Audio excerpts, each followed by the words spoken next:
और राखो नयन पलक की नाई। ये लड़की नहीं, अबोध है, अनजाने, काम से इनको वास्ता नहीं पड़ा। इन्हें ऐसे राखो जैसे पलकों के भीतर गटा है, अगर कोई हवा भी आती तो पलक जाए, भीतर हवा नहीं जाएगी। सास को ऐसा होना चाहिए कि सास बहू में आए तो इतना प्रेम दो, इतना करो, काम लग रहा उन पे ज्यादा प्रेम दो, सब सिखाओ तो तुम में मिल जाएंगे तो ऑटोमेटिक करेगी। गोविंद भगवान की जय हो। लेकिन सासें ऐसी है कि बहू को सांस ही नहीं लेने, हम आएगी तो सांस नहीं लेने, बहू पे कब फूट जाए तो सास एकदम सांस नहीं लेंदी, और तुम्हारी छोरी पे फूट जाए तो कोई बात नहीं, फिर हम ले आएगी। क्या बहू तुम्हारी छोरी नहीं है? सासें में ऐसी है कि सासें बहुओं को जैसे समझे कि हमारे बिल्कुल ऐसे रहो जैसे का नाम पकड़िया रहती घड़ा के सामने। गोविंद भगवान की जय हो। तो सासें ऐसी ना हो कि बहू को सांस ना लेने, नहीं जागना बाकी सांस खुली बहू की तई दिन तुम्हारी सांस बंद। गोविंद भगवान की जय हो।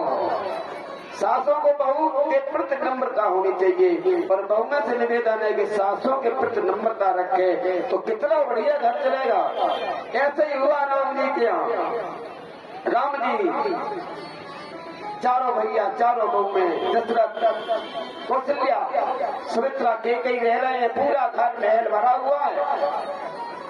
लेकिन हुआ क्या है, एक दिन केकई से मंत्रा ने कहा कि ये राम तिलक होने जा रहा है कि हाँ। उन्होंने कहा सुन के गई, अगर तूने अपने दो वचन नहीं मांगे तो समझ लेना तेरा पुत्र और तू चपरासीगिरी करेंगे। तो वचन में मांग ले, भरत को राज मांग ले और राम को वनवास। केकई के अंदर उस मंत्रा की बात ध्यान में आ गई। बोल गोविंद भगवान की जय हो। केकई पहुंची, मुझे दो वचन ले, देवासुर संग्राम में दिए थे दशरथ जी ने केकई को। उन्होंने कहा दो का चार ले ले, दो के चार मांग मक ले। केकई ने कहा दो ही पहले दे के देखो। जैसे ही उन्होंने कहा मांगो तो मांग लिया। पहले भरत का राजगद्दी होनी चाहिए, राम की नहीं, और राम जी का वनवास होना चाहिए दूसरे वचन में। अब दशरथ जी मौन हो गए, जब चार दे रहे थे दुयू देवे में दिक्कत है। कहने लगे, दशरथ जी ने कहा मैंने गलती कर दी, दो वरदान दे करके। कहने लगे पर दे दिया, कहने लगे पर दे दिया, पर दे दिया। दशरथ ने उन्हें सोचना था, नहीं सोचे समझे कर रहे थे, और भर दे दिया। दशरथ ने उन्हें सोचना था, क्या होगा होगा होगा उन्हें सोचना था, क्या होगा होगा होगा उन्हें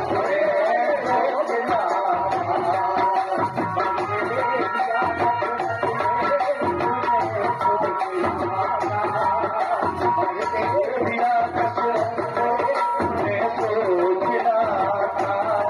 क्या होगा होगा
फिर दशरथ मरण हुआ था, फिर दशरथ मरण हुआ था, फिर दशरथ मरण हुआ था, फिर सीता हरण हुआ था, फिर सीता हरण हुआ था। और लागी शक्ति एक वचन ने कितना विध्वंस कर दिया। लागी शक्ति जब लक्ष्मण के उनको रोकना था, लागी शक्ति जब लक्ष्मण के उनको रोकना था। क्या होगा होगा होगा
बदन मांगे राम जी को बन के लिए, लेकिन बिगड़ सब कुछ गया। ध्यान देना, राम एक जीव नहीं है, राम परमात्मा है। जिस वक्त ये परमात्मा अंदर से निकल जाएगा, जीव रूपी परमात्मा, उस समय ये नगरिया उजड़ जाएगी, शरीर बेकार हो जाएगा, अयोध्या बेकार हो गई।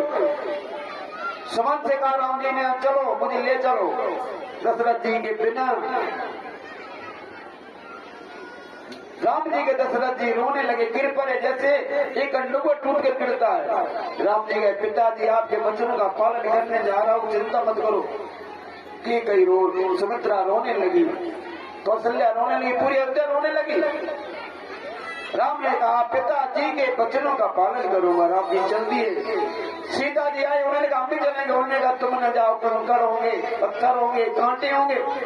उन्होंने कहा होंगे तो, लेकिन बिना परछाई के, शरीर के परछाई तो बिना रहेंगे नहीं, हम तुम्हारी परछाई साथ चलेंगे। राम जी कहा चलो। लक्ष्मण दौड़ के आए, राम जी ने कहा तुम मत जाओ कि जाओगे। उन्होंने जाना है तो भैया पूछ के आओ, प्रबला पूछ कर आओ। मैं प्रबला ने कहा मैंने अपना जीवन 14 वर्ष के लिए राम जी को समर्पित कर दिया और तुम्हें समर्पित कर दिया, हम अकेले बनी रहूंगे, लेकिन जाओ। तब लक्ष्मण जी मां के पास गए कि भैया आज मुझे मुक्ति दे, आज मुझे आशीर्वाद दे कि 14 वर्ष मुझसे ऐसा कोई काम न हो जिससे मेरे राम को दिल में ठेस पहुंचे। मुझे आशीर्वाद दो, मैं जा रहा हूं। लक्ष्मण जी से कहा सुमित्रा ने कि लाला तूने मेरा दूध पिया इस तरह का, अगर तूने राम जी के साथ जरा भी गद्दारी कर दी तो मैं तो जी मर जाऊंगी। 14 बरस नींद और भोजन त्याग लेना तो जाओ। लक्ष्मण जी ने कहा मैं भैया कसम खाता हूँ कि 14 वर्ष तक ना तो सोऊंगा और न भोजन करूंगा, सिर्फ राम की सेवा करेंगे। वो गोविंद ने भगवान जय हो। राम कथा में वो रस है कि भागवत जी में नहीं है। राम लक्ष्मण भरत शत्रुघ्न ऐसे भाई थे कि बिना राम के लक्ष्मण नहीं रह सकते थे। भरत शत्रुघ्न गए थे ननिहाल। राम जी ने सुमंत्र जी से कहा चलो, रथ में बैठ गए। अयोध्या पीछे जल्दी। राम जी ने कहा लौट जाओ, मुझे तो 14 वर्ष का वनवास मिला, तुम क्यों परेशान? उन्होंने कहा अगर तुम्हें मिला तो मुझे भी मिला, हम भी साथ रहेंगे, वही अयोध्या बना लेंगे जहाँ तुम रुकोगे। राम जी ने कहा फिर मेरे पिता के वचन काम करके क्या रहेगा, माँ के वचन का महत्व क्या रहेगा, इसलिए मुझे छोड़ो। राम जी ने कहा छोड़ दो भैया, लेकिन अयोध्यावासी कहने लगे नहीं छोड़ेंगे, तुम मेरे प्राण हो, अगर तुम निकल गए तो शरीर बेकार हो जाएगा, शरीर से प्राण निकल जाए शरीर कोई काम का नहीं है। अयोध्या के प्राण थे राम, और जब राम ही चलेंगे तो हम क्या करेंगे उधर लेकर के। कोई जब नहीं लौटा तो राम जी ने सुमंत से कहा कि रुक जाओ, जंगल में रुक गए। जैसे महाराज 1-2 बजे सब सो गए और राम जी सुमंत से कहा अब निकलो, नहीं ये जाने नहीं देंगे। रात के महाराज 2 बजे राम जी लक्ष्मण और सीता जी सुमंत को लेकर के चले गए। जैसे सुबह हुआ महाराज अब सब कहते कहाँ है राम, कहाँ गए प्रभु, कहाँ गए। रोने लगे, कहने लगे आज मेरा राम जी मुझे छोड़कर चला गया। पागल हो गए, भटकने लगे गोपियों की तरह, जैसे कन्हैया गया तो गोपियां रोने लगी, भटकने लगी। ऐसे राम जी के जाने पर महाराज अयोध्या के सभी नगरवासी बहुत दुखी है, बहुत दुखी है, बहुत दुखी। नर नारी बच्चे पुरुष बुजुर्ग, बल्कि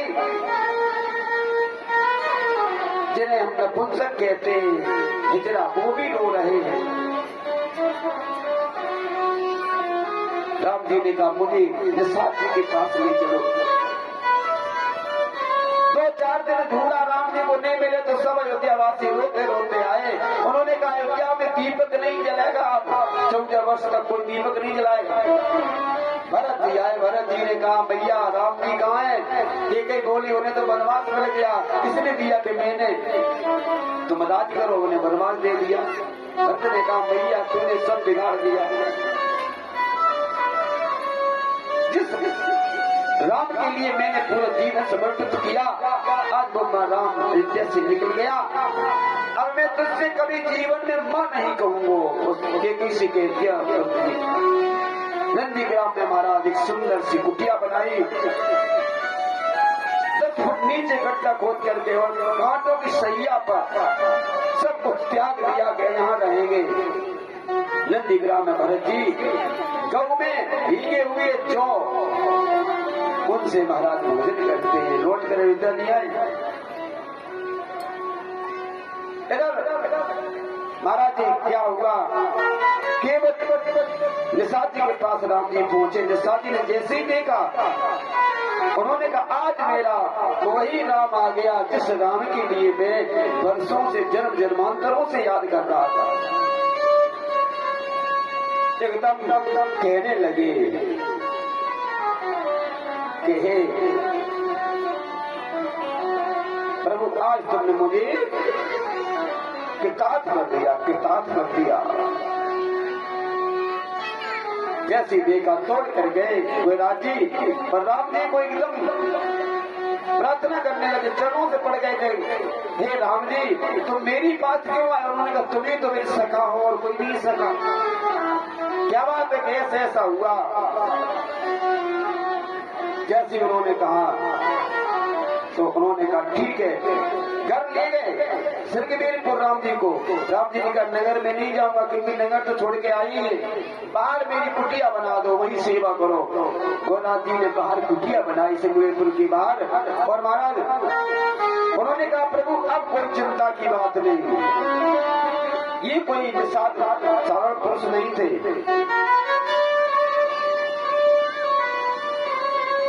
एक सिरकबीर नाम के बहुत बड़े राजा हुआ करते थे सिरकबीरपुर के, उनके नाती का नाम था निषाद। उनके पुत्र करते थे सुधीर सिंह को युद्ध में मारे गए, तब ये नाती जो उन्होंने रखा था उसी का नाम निषाद राज रखा गया। बोल गोविंद भगवान की जय हो। राम जी को शिकार खिलाने ले जाया करते थे निषाद जी। शब्द थे कि कोई नहीं मारेगा एक दूसरे शिकार। जब राम जी को सिंह दौड़ खाने को दौड़ा तब निषाद जी ने एक भाला मारा, सिंह मर गया। तब कहा कि तुमने राम की शिकार मारी, तुम्हें दंड मिलेगा, बोलने कुछ भी हो। दशरथ के पास खबर गई। दशरथ जी ने कहा कि जिसने राम को बचाया हो, युवराज बोले जिसने अपने प्राणों की चिंता नहीं की, राम के प्राणों की चिंता की, अब चाहे कछु मारो मुझे छोड़ो। गुरु गोविंद भगवान की जय हो। दशरथ बोले नहीं मारना नहीं है, सिंह देवपुर के राजा बन जाओ। तो वही सिंह देवपुर महाराज में साथ ही भेजे थे। गोलाग महाराज राम सखा थे और राम के जाने से उन्हें बड़ा आनंद हुआ। एकदम कहने लगे कि मैं समझ गया, कि मैं आज समझ गया कि मेरे भगवान मुझे तारने के लिए आए। कहने लगे राम सखा परिषद के वीरों, क्यों सोते अज्ञान में,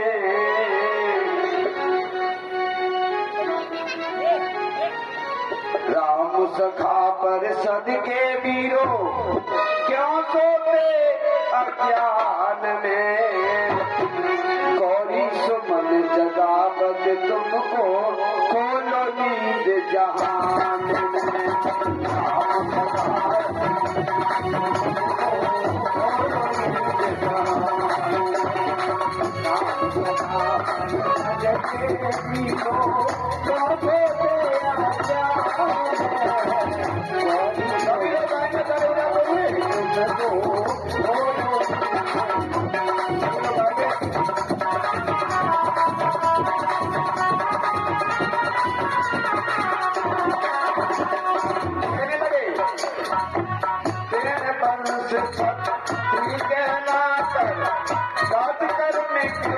करते हो बंदे प्रभु के हो कर, शूद्र बने क्यों फिरते हो।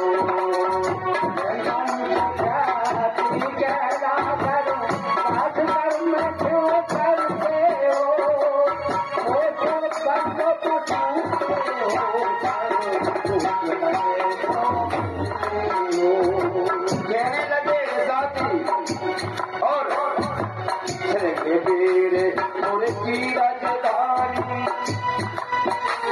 और वीर उनकी राजधानी, निपुण रहे धनवान में, गौरी सुमन जगावत तुमको,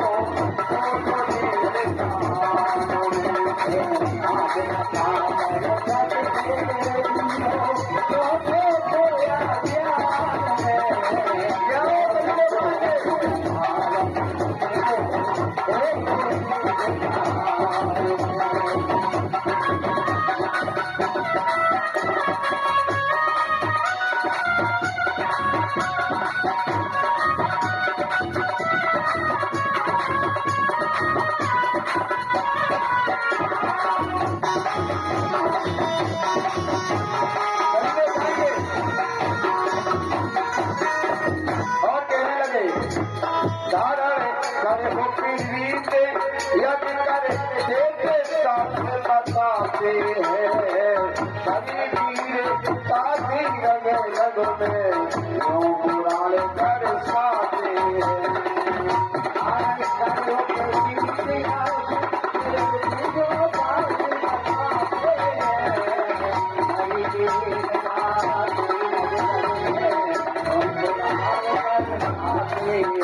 और कहने लगे लग चक्र सेन भरत की बड़े अगारी शान में। एकदम भरत को देखा तो सब सेने रोक दिया, नहीं जाओगे राम के पास। और लगे सेन भरत की बड़े अगारी शान में, गौरी सुमन जगावत तुमको बोलो नीच जहान में भाग बनावत तुमको बोलो नीच जहान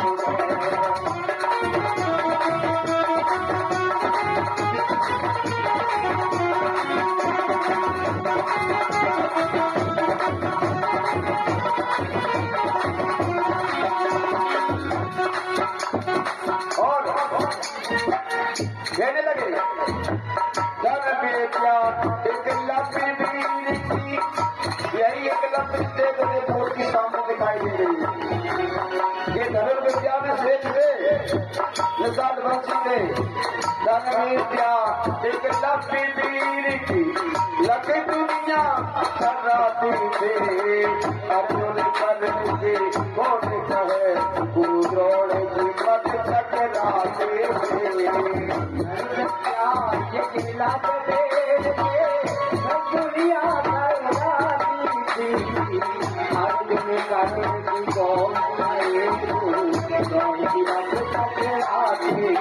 इतने बलवान थे एक रात महाराज बूढ़ा द्रोणाचार्य को लेना पड़ा कोई जरूर नहीं थी लेकिन लेना पड़ा क्योंकि ऐसे सिंह निषाद कुमार का ऐसे सिंह निषाद कुमार का चला अंगूठा तान कोई सुमन जगावत तुमको बोलो नीच जहान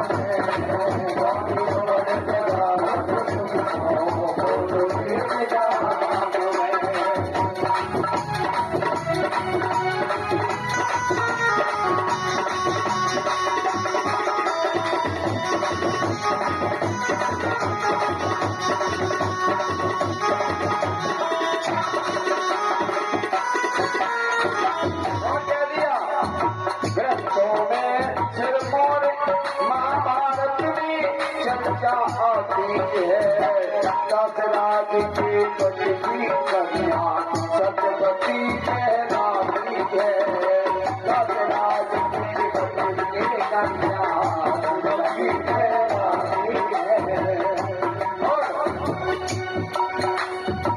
जिसके पुत्र व्यास की रचना सत्यवती के पुत्र से जाती जिसके पुत्र व्यास की रचना सुनी न अब तक वेद में जिसके पुत्र व्यास की रचना देखो वेद पुराण गौरी सुमन जगावत बोलो नीच जहान गौरी सुमन जगावत बोलो नीच जहान गौरी सुमन जगावत बोलो नीच जहान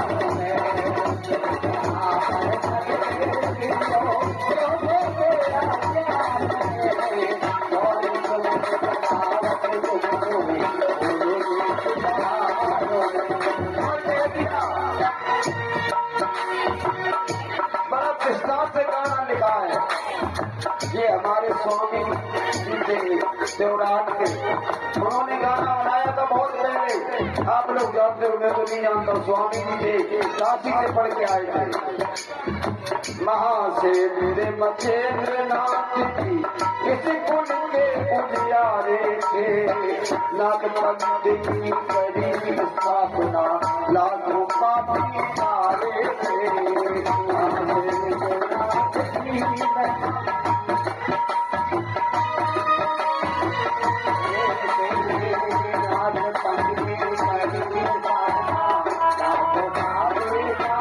कह दिया ऐसे पुरुष की महिमा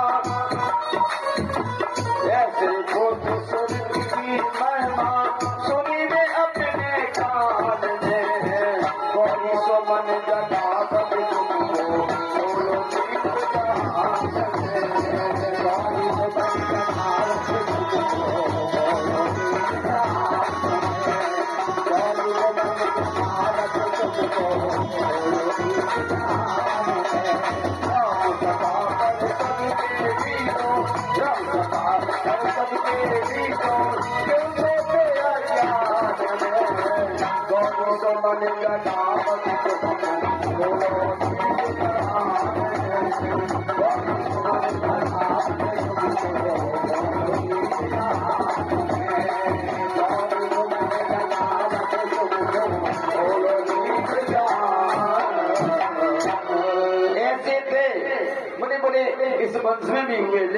वही बात है कि पढ़े से क्या फायदा, बाप की बहुत बड़ा नाम हो, लड़का नाम ही बिगाड़ दे तो क्या मतलब। भगवान की जय हो। बाप तो नाम ही थे, ये लड़का ने बाप के नाम को बर्बाद कर दिया, यही समय हो गया। गोरानी थे, व्यास जी इसी जन्म में सरस्वती के पुत्र हुए इसी वंश में। मच्छिंद्रनाथ जो शंकर के अवतार थे, लेकिन उनसे क्या करोगे, एकलव्य जैसे महापुरुष हुए, लेकिन संतान ऐसी हुई कि नाम तो वीर एकलव्य, लेकिन वही बात है कि है नहीं है टमाटरों के त्रिभुवन गोविंद भगवान की जय हो। कैसे बलवान होगे तुम, समझा के तो चाहिए तुम्हें समझा। 17 दूरी कितने हो गए, 1.5 से। अब तो पी गया, अब तो पूरे गांव में हम तो और छोड़ो, मन की तो छोड़ो, नहीं आई जात रोज इन्हें जिस तरह मिलेगा कि सत्संग हो रहा है, भोले बाबा का स्थान है। भोले बाबा के दरबार में अगर न जाओ तो अगर आओ तो शुद्ध आओ, और आए रहे लेकिन पी के आए रहे, हमारी तो इतना नाक में दम कर दी, समझ लो क्या करें। अरे पंडित जी अभी हाँ यहाँ ना आओ, फिर आए गए, फिर चल गए, भवन तक पहुंच पाए, पंडित जी ये ना आओ, अब फिर आए तो फिर पाए में चूल्हे, फिर चले नेक कर पाए, अरे पंडित जी से आओ, हमने का तुमने कहा समझो कि जब समझो कि आज ही जात रहे तुम आइए, तुम्हें मेरे बिना न चले आओ, फिर भी बुलाते हो। भोले बाबा के दरबार में, सत्संग के दरबार में तुम पीकर आते हो, तो इतना तो ज्ञान होना ही चाहिए कि हम कहाँ जा रहे, किस जगह। ऐसे लोगों ने ऐसे महापुरुषों की नाक कटाई दी। बोल गोविंद भगवान की जय हो। दत्ता गलत कह रहेगा, बता उसे निषाद राज के वीर क्लब हमारे और वीर क्लब के मंदिर में कब जमुनी की अगरबत्ती लगाई जाती घर से। दूसरे वीर क्लब के वंशज है, ताल ठोके छाती। हमारे गुजरात में वंशज आते, अरे वंशज आते तो उनसे बंसो दाओ, वैसे पौआ पी के का वंशज बन गए हो, पौआ पीते। बोल गोविंद भगवान की जय हो। ऐसो बेगरो जो वंश का पूछो, एक आध विद्वान हो युग हो जाए तो चाय काटने में लगे, आगे ना बढ़ जाए, ही डरे रहो। मेरे बुराई करे थोड़े, हम बुराई कर रहे, हम तो करे रहो बुराई, तुम्हारी इच्छा, हर एक इच्छा, जो कुछ होगा वही देखा जाएगा। बुराइयों में आ गए तो कैसे निषाद वंशी हो, हम तो देखा तुम निषाद वंशी नहीं, तुम तो दूसरे वंश में से घुसे आए। बोल गोविंद भगवान की जय हो। हमें के खूब खरी खरी, अगर समझना है तो समझ जाओ। दारू से घर बिगड़ता है, और घर से परिवार, और परिवार से पूरा जीवन बिगड़ता है, इसलिए क्यों नहीं छोड़ देते। सासू खरी खरी के, और कोई दारू वालों अगर जगह हमारी बुराई करत तो भागवत मत बोलियो, और भागवत के बाद फिर बोल लियो हम तुम्हारी टक्कर रही। बोल गोविंद भगवान की जय हो। अच्छी रास्ता बताने वाले में तुम्हें बुराई दिखाई देती है। तुम्हें पता है शरीर नष्ट, धन नष्ट, पत्नी परेशान, पुत्र परेशान, लड़की परेशान, घर वीरान, और तुम्हें कौन शर्म नहीं लगत कि हम पी के जाते। छोड़ना तो इस चीज को, घर में उसको शादी हो जाएगी। महाराज ऐसे निषाद वंश में रह करके फिर भी तुम नहीं समझ पा रहे। कहते गुरुराज के वंशज हो, गुरुराज के वंशज, वीर क्लब के वंशज, कैसे वीर क्लब के वंशज हो, केवट के वंशज हो ही नहीं सकते हो। जिस केवट ने राम को अपने नाम में बैठाला, चरण स्पर्श करके जीवन किताब करके 100 पीढ़ी तार दी जिसने, और केवट के वंशज क्या दारू पिएंगे, मदरा पिएंगे, नहीं पी सकते।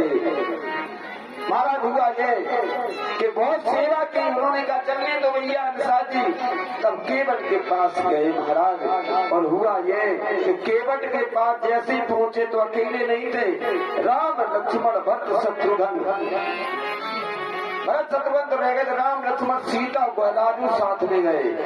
और जैसे ही पहुंचे यमुना किनारे, राम जी ने कहा केवट भैया नाव लाओ नाव, मांगी नाव न केवट आना, कहाँ हो तुम्हारे मरम में जाना। अरे मैं नहीं आऊंगा राम जी, क्यों कि मैं मरम जानता हूँ। कहने लगे मरम के, हाँ कैसे मरम जानते हो। मैं अब इसलिए जानता हूँ कि मैंने सुना है कि तुम्हारे पैरों में बड़ी कयामत है। उन्होंने कहा कैसी कि पत्नी बन जाती पत्थर से, वो मेरी काठ की नाव है प्रभु, हम कैसे इसे बचा पाएंगे? और एक पत्नी है, दूसरी बन गई तो कहाँ उसे ले जाएंगे? राम जी ने कहा अरे नहीं भैया ऐसी कोई बात नहीं, मुझे तारो जिंदगी नहीं लाएंगे। जब ज्यादा कहा तब उन्होंने कहा चरण कमल रजे कहो सब कोई कहाई, मानो सुकरण भूर कछुआई। चरणों में तुम्हारे जादू है।